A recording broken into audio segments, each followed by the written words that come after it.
I, 27F, never thought I would need to post about this, but my family is in a huge mess right now, and I really need advice on whether what I did was right or wrong. My brother Kevin has been dating his girlfriend Sarah for the past 5 years, and everything was normal until last year when Sarah started pressuring Kevin to marry her.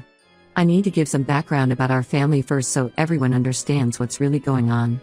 Kevin, 29M, and I lost our mom to cancer when we were teenagers. I was 14 and Kevin was 16 at that time. It was a difficult period for all of us, especially Dad, who completely shut down for almost 2 years. He wouldn't talk much and would just focus on his work. Kevin had to grow up fast during this time. He started helping Dad with his small construction business while still going to school. I mostly stayed with our aunt during this period since Dad wasn't in any condition to take care of us properly. Dad remarried 3 years after Mom's death to Linda, who already had a daughter Sarah from her previous marriage. Yes, the same Sarah who is now dating my brother. Linda told us that her ex-husband was abusive and that's why she left him, taking Sarah with her. When Dad first married Linda, Sarah was in college in another state and hardly visited us. Kevin and I were still in high school back then. Linda was nice to us, but she always favored Sarah more, which was understandable since Sarah was her actual daughter. When Sarah started living with us after college, since she couldn't find a job immediately, things began to change in our house. She would always sit next to Kevin during family dinners and laugh at all his jokes. At first, I thought she was just being friendly, but then I noticed how she would find excuses to touch him or be around him all the time. Kevin was focused on work back then and didn't pay much attention to her advances. Things changed when Dad hired Sarah as an accountant in his company. By this time, Dad's small construction business had grown considerably thanks to Kevin's hard work. Sarah and Kevin started spending more time together at work. She would bring him lunch every day and stay late at office with him. Eventually, they started dating. At first, Dad and Linda were happy about their relationship. Linda especially was overjoyed that her daughter and stepson were together. But I always felt something was off about Sarah. She would constantly try to get Kevin's attention even when he was busy with work. She would get angry if Kevin ever tried to spend time with his friends without her. Once she even threw a fit because Kevin went to a baseball game with his college friends without telling her. Kevin works as the project manager at Dad's construction company. Dad built this company from scratch and it means everything to him. He always says that the company is his legacy that he wants to leave for his children. Last month Kevin told me that Sarah had been pressuring him to propose to her. He confided in me that he wasn't sure about marrying her anymore. He felt that Sarah had become very controlling and possessive. She would check his phone regularly and had even installed a tracking app on it so she would know where he was all the time. She had all his social media passwords and would often reply to messages from his female colleagues pretending to be him. Kevin said he felt suffocated but didn't know how to end things since they worked together and were practically family. When Kevin finally gathered courage to break up with Sarah last week, all hell broke loose. Sarah went crying to Linda, telling her how Kevin had promised to marry her and was now backing out. She said she had given him the best years of her life and couldn't imagine being with anyone else. Linda then convinced our dad that Kevin was just getting cold feet and that Sarah truly loved him. Dad had a serious talk with Kevin. He told him that if he didn't marry Sarah, he would cut him off from his inheritance and fire him from the company. Dad said he couldn't let Kevin hurt Linda's daughter like this as it would create problems in his marriage. Kevin was devastated. He has worked at Dad's company for the past 7 years and has helped grow the business significantly. Most of our big clients deal directly with Kevin and trust him. I couldn't see my brother being forced into a marriage he didn't want. The look of helplessness on his face reminded me of the time when Mom died and he had to be strong for everyone. I decided to do some digging about Sarah. I hired a private investigator to look into her past since something about her story never added up. Linda had always said Sarah's father was abusive, but Sarah never talked about him. What I found out shocked me to my core. Sarah had been married before, but she never told anyone in our family about it.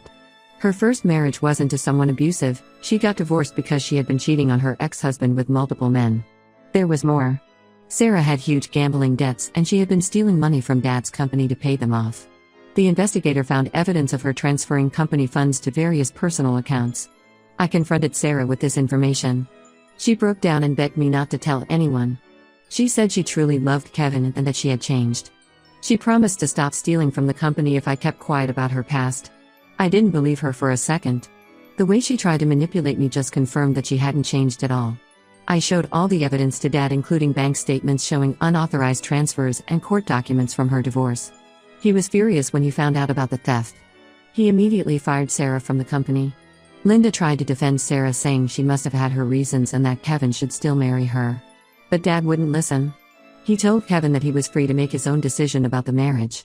Now Linda isn't talking to Dad or me. She says I had no right to dig into Sarah's past and that I destroyed her daughter's life.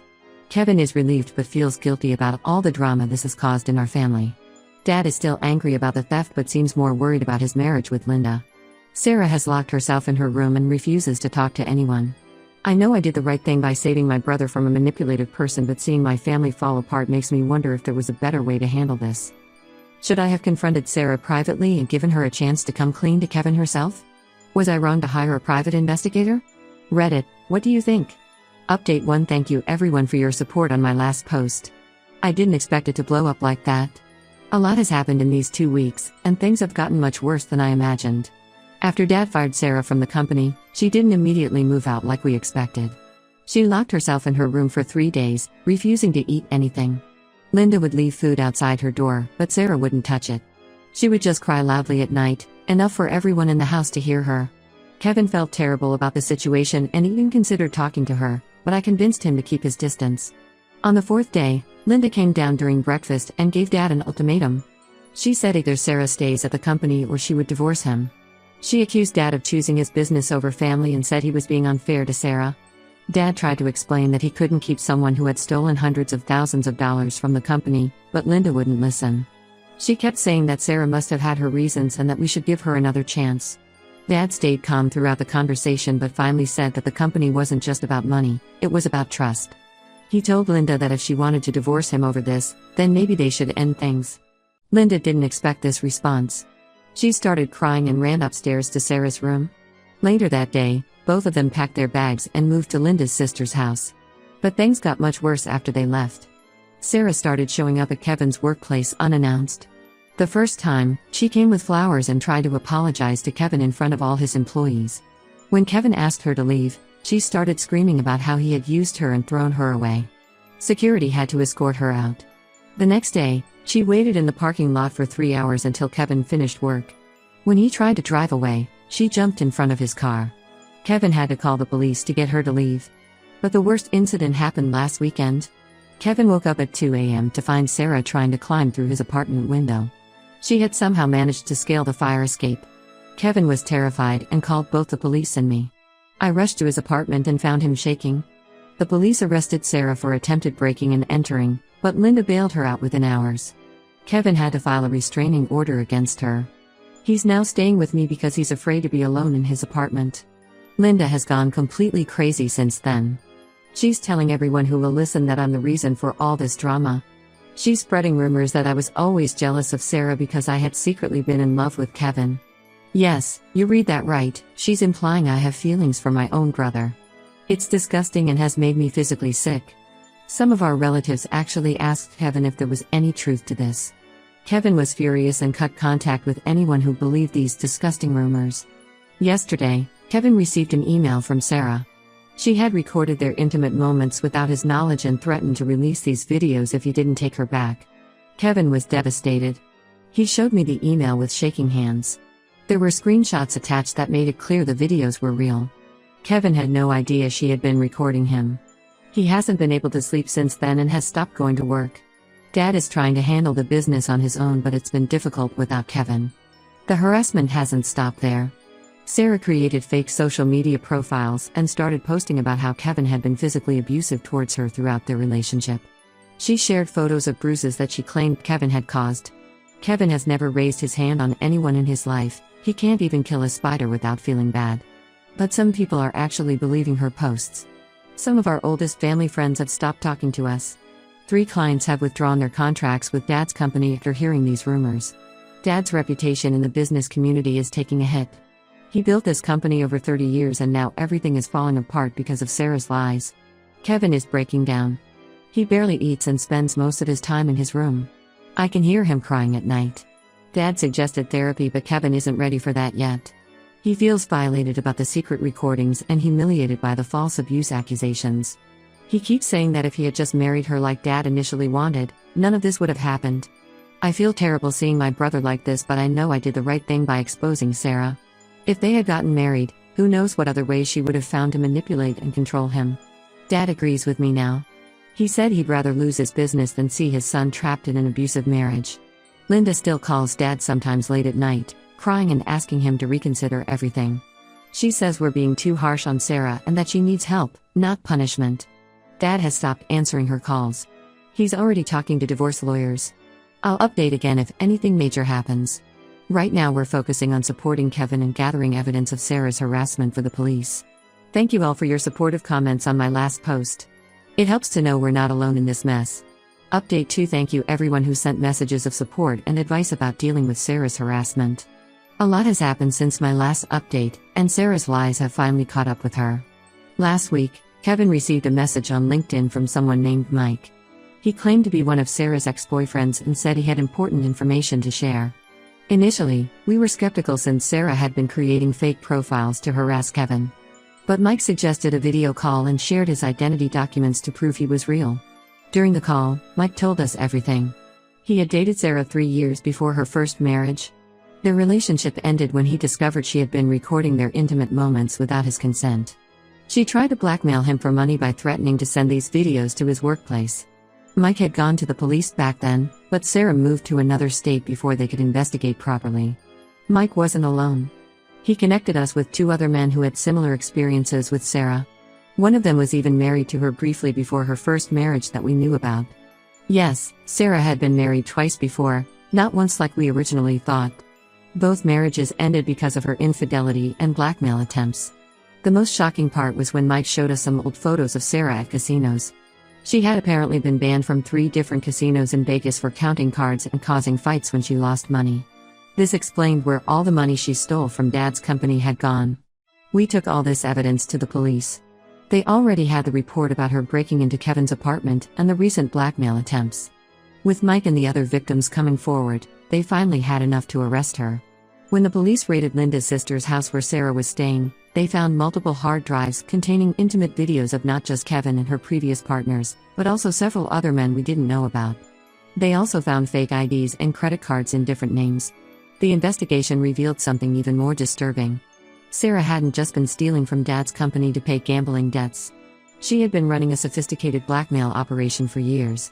She would target successful men, record intimate moments without their knowledge, and then threaten to expose them unless they paid her. Most of her victims were married men who paid the money to avoid scandal. The amount she stole from Dad's company was also much larger than we initially discovered. The forensic accountants found that she had been transferring company funds to offshore accounts for over 3 years. The total amount was close to $500,000. Dad was devastated when he found out. She had almost bankrupted his life's work. Linda finally saw Sarah's true colors when the police showed her all the evidence. She broke down completely when she learned about the multiple marriages and the blackmail operation. She came to our house to apologize to Dad and Kevin. She said she had no idea her daughter was capable of such things and begged for forgiveness. But Dad wasn't ready to forgive and forget. He told Linda that he couldn't trust her anymore after she chose to believe Sarah's lies over her family. When Sarah was threatening to release Kevin's private videos, Linda had defended her actions, saying Kevin must have agreed to the recordings. When Sarah was spreading false abuse allegations, Linda had supported her instead of even asking Kevin for his side of the story. Dad went ahead with the divorce proceedings despite Linda's pleas to reconsider. He said their marriage was over the moment she gave him that ultimatum about Sarah's job. Linda tried to argue that she was just being a mother and protecting her daughter, but Dad said a real mother would have held her daughter accountable for her actions instead of enabling her crimes. Sarah is now in jail awaiting trial. She's facing multiple charges including grand theft, invasion of privacy, extortion, and fraud. The police are still investigating and say more charges might be added as they uncover more evidence. They found lists of potential targets in her phone, suggesting she was planning to continue her blackmail scheme. Some of our relatives who had believed Sarah's abuse allegations are now calling to apologize to Kevin. But he doesn't want to talk to any of them. He said anyone who could believe he was capable of abuse doesn't deserve to be in his life. I agree with him. I'll update again when there's more news about the trial. Right now we're focused on helping Dad save his company from the financial damage Sarah caused. Kevin is doing better and has started working again. Knowing that Sarah is behind bars has helped him feel safer. Update 3. This will probably be my final update. Thank you everyone who has followed our story and supported us through this nightmare. The past 3 months have been challenging, but things are finally settling down. Sarah's trial was last month. She pleaded guilty to most charges after the prosecutors showed her the mountain of evidence they had gathered. She was sentenced to 8 years in prison with no possibility of parole for the first 5 years. The judge was particularly harsh because of the systematic nature of her crimes and the number of victims involved. During the sentencing hearing, 12 of her previous victims came forward to testify. Some of them had paid her hundreds of thousands of dollars over the years to keep their videos private. One man had even attempted suicide after she sent the videos to his wife despite him paying the money. The judge ordered her to pay restitution to all her victims, including the money she stole from Dad's company. Linda tried to speak in Sarah's defense during the trial, claiming her daughter needed mental health treatment rather than prison time. But her plea backfired when the prosecution proved that Sarah had been evaluated by 3 different psychiatrists who all concluded she was fully aware of her actions. The methodical way she maintained records of her victims and managed her offshore accounts showed this wasn't about mental health, it was calculated criminal behavior. The divorce between Dad and Linda was finalized 2 weeks ago. Linda tried everything to stop it. She sent Dad lengthy emails apologizing for not believing him about Sarah. She even showed up at his office several times begging for another chance. But Dad stayed firm in his decision. He told her that watching her defend Sarah even after knowing everything she had done showed him that their marriage had been built on lies just like Sarah's relationships. Linda moved to California last week to live with her sister. Before leaving, she left letters for both Kevin and me, apologizing for believing Sarah's lies and spreading those disgusting rumors about me and Kevin. We didn't read the letters. Dad burned them in the backyard grill while we had a barbecue. Kevin is doing much better now. The company managed to recover most of the money Sarah stole thanks to the FBI tracking down her offshore accounts. Several of our old clients have returned after learning the truth about Sarah's lies. Kevin has thrown himself into work, securing 3 major contracts last month alone. As for me, some relatives still think I went too far by hiring a private investigator. They say I should have handled it within the family instead of exposing Sarah's past. But seeing Sarah's long list of victims during the trial proved that keeping quiet about abuse only protects the abuser. I don't regret anything I did. Dad surprised us last week by bringing home adoption papers for his company. He had the ownership legally transferred to both Kevin and me, with Kevin as the majority shareholder since he runs the daily operations. He said he wanted to make it clear that this company belongs to his real family, the people who stood by him when things got tough. Our family is smaller now, but we're closer than ever. Every Sunday, the 3 of us have dinner together and watch old movies like we used to do when Mom was alive. Sometimes we talk about everything that happened, but mostly we focus on the future. We learned the hard way that just because someone is family, doesn't mean you have to accept their toxic behavior. Sometimes cutting people out, no matter who they are, is the only way to find peace.